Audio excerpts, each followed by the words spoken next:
زما جانانو یالله خیر پخې ځکه نه غډولکي پیسې خوراکه که نه I love you. بابای لولو مای لولو باندې نه پوهېږم ساده پښتون یم غاړه راکا په ژبه پوهېږم ما چې ته زمونږ د بچو پځې نوسو پځې بیخي کړوسې مې اوس شوي خیر چوسني مندله هلکه منجنه د دې مخ نه دې بیا بالټې ځوړندې دا ولې یار یار زما واده نه کیږي چې دا بس څه کوو یار مړه منجنه غم څه لکې دغه ځای کې حکیم ناست دی راځه چې بو دې ځم وله یار السلام علیکم حکیم صاحب وعلیکم سلام صد خوځیا سمه ساده د په کوم اندېښنه کې ښکتې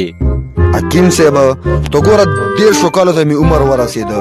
او واده مې نه کیږي چې دا بس څه کوو دا لاس مې لږ چک کا واه واه واه واه اوس یې دا واده وه ولې حکیم صاحب څه وشو لرې صد خوځیا د واده هغه کرښو خو دې تا په مګلو خرابې کړي دي اورې که نه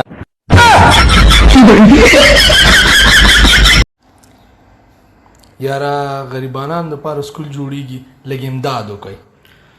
وروره سیخانې په ما واچوه وروره سیمټ په ما واچوه وروره مزدورانې په ما واچوئ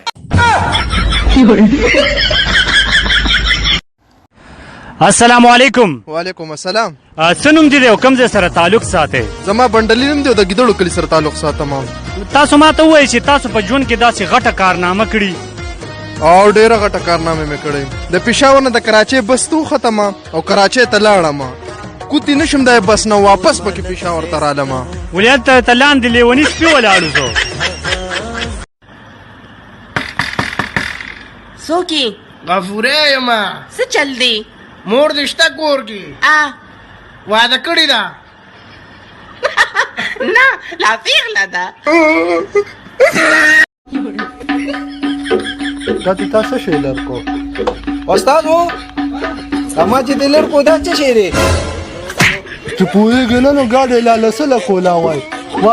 د حاجي جعفر لور او د میرانزا خور زیبا ګل تا ته قبوله ده بس چې د یارانو قبوله زمون قبوله ده د غریب سړي زویه بیا څه چل شوی دی زه وایم دې ملګري کمنټ کړی دی وایي کونه ورکوه وروره دا خو د غلو شی دی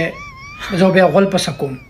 بله خبره دا ده چې مشوره یې راکړې ده زه خو کاروباري سړی یم زما په کروړه او زه ملټی میلیونر نو زه خو خلکو له مشوره ورکوم چې کاروبار کوئ ښه شی دی سنت طریقه ده خو زما خیال دی چې دی دا کاروبار کوي نو چې تا ورکړه تا دې څه جوړ کړو ته مونږ ته وښایه یاره وایه ما ورکړه دا گاډی مې واغېست وایه ما ورکړه دا کور مې جوړ کړو نو بیا به مونږ سوچ وکړو چې کار خو سپک دی چې د کاروباره ښه دی نو ګورو به نو کېدای شي که ته چېرته پکې میلیونر شوی نو وښایه څه وښایه چې ستا څه وښو نو بیا به پرې سوچ کوو ښه او سپک سړی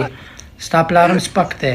او ټول خاندان دې سپک دی ستا پلار به هم په کور کې دا خبرې کوي د سپک سړي زوی نه وی که نه تا به نن دا خبرې نه کوي او بس د غریب سړي زویه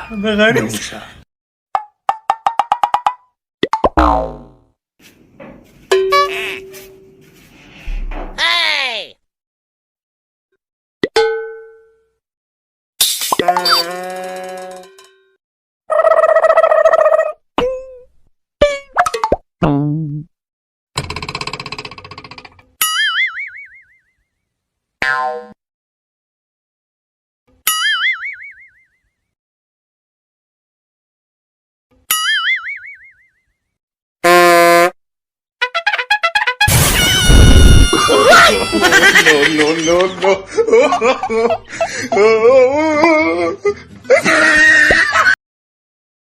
ته ما پرسلند کې خبرې وکړې نو د لا دې لړو هلته ګروپ تېر ویشتي دا دومره جوړه دي د دې نه پس به تا سره پړس خبرې نه کوم